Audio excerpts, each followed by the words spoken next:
Now we want to find a composite function, but we're not going to find the value at a particular point. We want to incorporate the two functions within each other so that we are given one algebraic expression that represents the composition of these two functions. So we're asked to find the composition, and notice that now we're looking for g of f, so that means our outside function is g, and the inside is the f of x, because that order does make a difference. So make sure you're reading carefully to see what order we have. So what this tells us to do is to take the f function, which is 2x minus 1, and substitute it inside the other function. We're going to substitute it in this function for x. So I'm looking at g of f of x.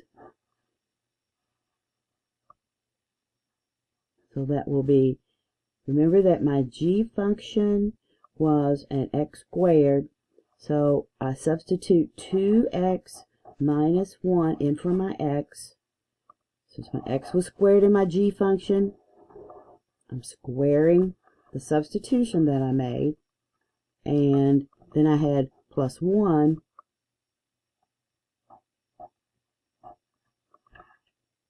So we've substituted the f function inside the g function as the x value.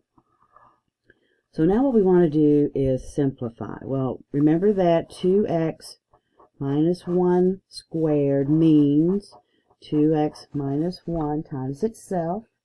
And then we want to FOIL this, or use a distributive property. We have 2x times 2x gives me 4x squared.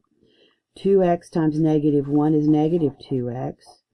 Negative 1 times 2x is also negative 2x. And negative 1 times negative 1 is a positive 1. When I simplify this, I have 4x squared minus 4x plus 1. So that is the expression that is equivalent to the 2x minus 1 squared. Now, we're just using this to substitute. I'm still doing g of f of x.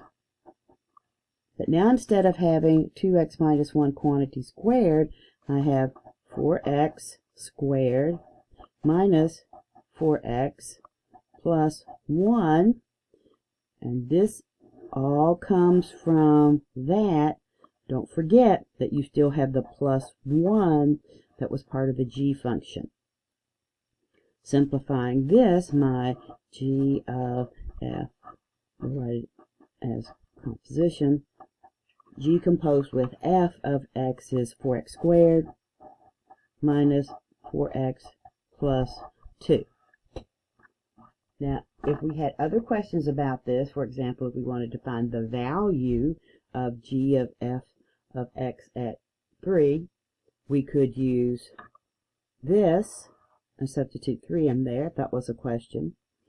Or in a previous example, we took the number and substituted it into the individual functions. So if you have a question like that, be sure to check out the other video.